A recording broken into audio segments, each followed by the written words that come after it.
নমস্কার বন্ধুরা, পদ্মদি রান্নাঘরে আপনাদের সবাইকে স্বাগত। আজ আমি আপনাদের অল্প একটু এক বাটি ময়দা দিয়ে দোকানের মতো দারুণ স্বাদের নরম তুলতুলে স্পঞ্জি কেকের রেসিপি বানিয়ে দেখাবো। সমস্ত কিছুর মাপ আমি কিন্তু বাটিতেই দেখাবো, যাতে কেকটা বানাতে আপনাদের সুবিধা হয়। কেকের রেসিপিটা শেষ পর্যন্ত দেখার জন্য আপনাদের কাছে অনুরোধ রইল। চলুন তাহলে দেখে নেওয়া যাক কেকের রেসিপিটি। প্রথমে আমি একটা মিক্সিং বোলের মধ্যে দুটো ডিম নিয়েছি। এক বাটি ময়দা 150 গ্রাম ময়দার জন্য এখানে আমি দুটো ডিম নিয়েছি। এবার ডিমের মধ্যে দিয়ে দিচ্ছি ওই বাটির 1 বাটি চিনির গুঁড়ো। এখানে আমি বাটিটা মাপ করে দেখাচ্ছি, যাতে বানাতে সুবিধা হয়। আর ওই বাটির 4 ভাগের 1 ভাগের একটু বেশি দিয়ে দিচ্ছি সাদা তেল। আপনারা তেলের জায়গায় মিল্টের বাটারও দিতে পারেন। এখন সমস্ত কিছু একসঙ্গে ভালো করে মিশিয়ে নিতে হবে। ডিম, চিনি, সাদা তেল সমস্ত কিছু একসঙ্গে ভালো করে মেশাতে হবে। আর যখন সমস্ত কিছু ভালো করে মিশে যাবে, তখন মিশ্রণটাকে 3 থেকে 4 মিনিট ভালো করে ফেটিয়ে নিতে হবে, যতক্ষণ না মিশ্রণের কালারটা হালকা চেঞ্জ হচ্ছে। এইভাবে কেকের ব্যাটার বানালে কেকগুলো একেবারেই দোকানের মতো নরম তুলতুলে হবে আর বেশ স্পঞ্জি হবে, খেতেও ভালো লাগবে। খুব ভালো করে মিশিয়ে নিয়েছিলাম। প্রায় 3 মিনিট মিশ্রণটাকে ভালো করে ফেটিয়ে নিয়েছিলাম। এখন আমি ওই বাটির 1 বাটি দিয়ে দিচ্ছি ময়দা। এখানে 150 গ্রাম ময়দা আছে। ময়দাটা এইভাবে ভালো করে মেশাতে হবে। কোনো রকম প্রথমে জল দেওয়া যাবে না। এইভাবে মেশানোর পরে আপনারা দেখতে পাবেন যে মিশ্রণটা খুব সুন্দরভাবে মিশে যাচ্ছে। আর যদি প্রথমে জল দেওয়া হয়, তাহলে কিন্তু অনেকটা মিশ্রণ পাতলা হয়ে যেতে পারে। তাই এইভাবে প্রথমে খুব ভালো করে মিশিয়ে নিতে হবে, তারপরে জলটা অ্যাড করতে হবে। খুব ভালো করে ময়দাটা মিশিয়ে নিয়েছিলাম। মিশ্রণটা আপনারা দেখুন মিডিয়াম ঘনত্বে রেডি হয়েছে।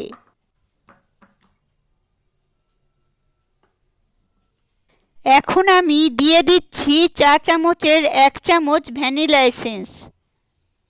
আর আমি দিয়ে দিচ্ছি চা চামচের 1/2 চামচ বেকিং পাউডার।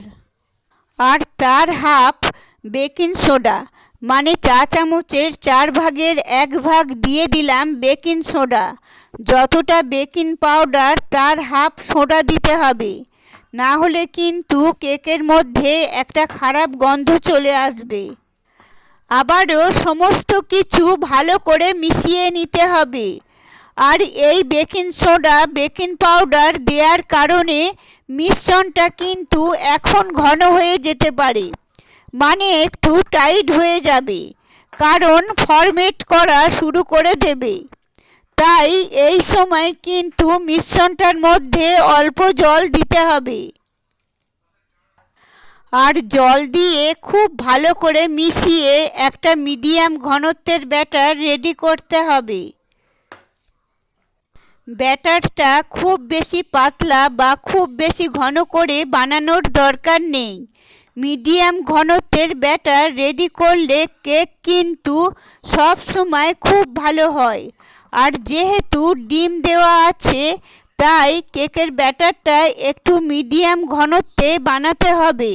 আর যদি আপনারা ডিম ছাড়া কেক বানাতে চান, তাহলে কিন্তু মিশ্রণটা একটু ঘন করে বানাতে হবে, না হলে কিন্তু কেক ভালো হবে না।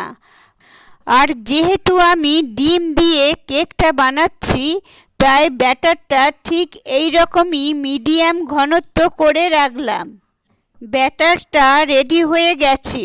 এখন কেকের ব্যাটারটা এক সাইডে রেখে দিতে হবে। এদিকে আমি একটা স্টিলের পাত্র নিয়েছি। আপনারা চাইলে কেকের পাত্রও নিতে পারেন। এখন স্টিলের পাত্রের মধ্যে অল্প একটু তেল নিয়ে নিলাম। তেল দিয়ে ভালো করে ব্রাশ করে নিতে হবে। খুব ভালো করে তেলটা ব্রাশ করে নেওয়ার পরে এখন আমি পাত্রটার নিচেই এরকম একটা বাটার পেপার দিয়ে দিচ্ছি। বাটার পেপারটা ভালো করে এভাবে একটু আটকে দিতে হবে, এতে কেকটা কিন্তু ডিমোল্ড করতে সুবিধা হবে। বাটার পেপারটা খুব ভালো করে আটকে নেওয়ার পরে আবারও অল্প একটু তেল নিতে হবে। তেলটা নিয়ে খুব ভালো করে এভাবে ব্রাশ করে নিতে হবে। তারপর কেকের যে ব্যাটারটা রেডি করেছি সেই পুরো কেকের ব্যাটারটাই পাত্রটির মধ্যে দিয়ে দিতে হবে। তারপরে এইভাবে একটু ট্যাপ করে নিতে হবে যাতে কোনো রকমের হাওয়া না থাকে। খুব ভালো করে ট্যাপ করে নিয়েছিলাম। কেকের পাত্রটি একেবারেই রেডি। এবার আমি কেকের ব্যাটারের ওপরে কয়েকটা ড্রাই ফ্রুট দিয়ে দিচ্ছি। আপনারা আপনাদের পছন্দ মতো যে কোনো ড্রাই ফ্রুট দিতে পারেন। প্রথমে আমি কয়েকটা কাজু বাদাম দিয়ে দিলাম। এবার আমি আমন্ড বাদামগুলোকে টুকরো করে রেখেছিলাম, সেই আমন্ড বাদামের টুকরোগুলোকে দিয়ে দিচ্ছি। এতে কেকগুলো দেখতেও ভালো লাগবে। আপনারা চাইলে এগুলোকে হালকা ময়দার মধ্যে কোট করেও দিতে পারেন, এতে কেকের ভেতরে ঢুকে যাবে না। তবে এইভাবে আমি দিলাম, তাহলে কি হবে, কয়েকটা কেকের ওপরেও থাকবে আর কয়েকটা কেকের ভেতরেও চলে যাবে, এতে কেকটা দেখতেও ভালো লাগবে। আর শেষে কয়েকটা কিশমিশ ছড়িয়ে দিলাম। কেকের পাত্র একেবারেই রেডি। এবার কেকটা বেক করব। তার জন্য একটা কড়াইকে গ্যাসের ওভেনের ওপরে বসিয়ে দিয়েছিলাম। কড়াইয়ের মাঝখানে একটা স্ট্যান্ড রেখে দিলাম, আর স্ট্যান্ডের ওপরে কেকের পাত্রটি রেখে দিতে হবে। তারপরে যে কোনো একটা বড় ঢাকনা নিয়ে ভালো করে কভার করে নিতে হবে যাতে হাওয়াটা বাইরে না বেরিয়ে যায়। আপনারা চাইলে কড়াইয়ের ঢাকনাও দিতে পারেন। এখানে আমি একটা স্টিলের গামলা ঢাকনা দিয়ে দিলাম, এতে খুব সুন্দরভাবে আটকে যাবে আর কেকটা ফোলার সময় অসুবিধাও হবে না।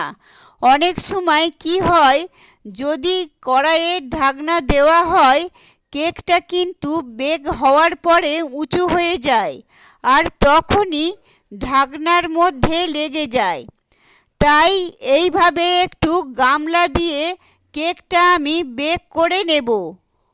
কেকটিকে আমি মিডিয়াম টু লো ফ্লেমে 50 মিনিটের মতো বেক করে নিয়েছিলাম। আপনারা দেখুন কেকের কালারটা খুব সুন্দর হয়েছে। কেকটা ঠিকঠাকভাবে রেডি হয়েছে কিনা তার জন্য এরকম একটা ছুরি নিতে হবে বা স্টিক নিতে হবে, আর কেকের মধ্যে দিয়ে দেখে নিতে হবে। যদি ছুরি বা স্টিক একেবারে পরিষ্কার তাহলে বুঝে নিতে হবে কেকটা রেডি হয়ে গেছে। এবার কেকটাকে ডিমোল্ড করব। তার জন্য কেকটাকে আমি বাইরে বের করে হালকা করে একটু ঠান্ডা করে নিয়েছিলাম, মানে হাত দেওয়া যাবে এই রকমই ঠান্ডা করে নিয়েছিলাম।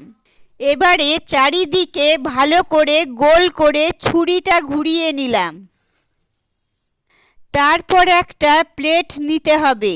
প্লেটের মধ্যে এইভাবে একটু উল্টে নিতে হবে, তাহলে কিন্তু কেকটা রেডি হয়ে যাবে। আর এইভাবে একটু ট্যাপ করে দিতে হবে। আপনারা দেখুন কেকটা কিন্তু ডিমোল্ড হয়ে গেল। এবার আমি বাটার পেপারটা তুলে নেব।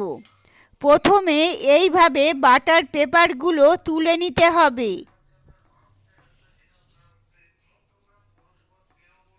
তারপরে কেকগুলোকে উল্টে নিতে হবে। যেহেতু আমি ড্রাই ফ্রুটগুলো কোনো রকম ময়দা ছড়িয়ে দিইনি, তাই কয়েকটা ড্রাই ফ্রুট কিন্তু কেকের নিচেই চলে এসেছে। এতে কেকটা দেখতেও ভালো লাগে আর কয়েকটা ড্রাই ফ্রুট কেকের ওপরে আছে। এইভাবে একবার নরম তুলতুলে স্পঞ্জি কেকের রেসিপি বাড়িতে বানিয়ে দেখতে পারেন। বানানো যেমন সহজ, খেতেও ভীষণ ভালো হয়। এখন কেকটা কেটেও দেখিয়ে দিচ্ছি কতটা নরম তুলতুলে আর স্পঞ্জি হয়েছে। কেকের রেসিপিটা ভালো লেগে থাকলে আপনারা যদি ফেসবুক থেকে রেসিপিটা দেখেন, পেজটিকে ফলো করে নেওয়ার অনুরোধ রইল। ইউটিউব থেকে দেখলে চ্যানেলটি সাবস্ক্রাইব করে নেওয়ার অনুরোধ রইল। পাশে থাকা বেল আইকনটি প্রেস করে দেবেন নতুন রেসিপি আপডেট সবার আগে পাওয়ার জন্য। আপনারা দেখুন কেকটা কতটা নরম তুলতুলে আর স্পঞ্জি হয়েছে, দেখেও বোঝা যাচ্ছে। আর বাড়িতে এইভাবে কেকের রেসিপিটা বানালে কমেন্ট বক্সে জানাতে একেবারেই ভুলবেন না খেয়ে আপনাদের কেমন লাগলো। তো চলুন ভিডিওটা আমি এখানেই শেষ করছি। আপনারা সবাই ভালো থাকবেন, সুস্থ থাকবেন। ধন্যবাদ।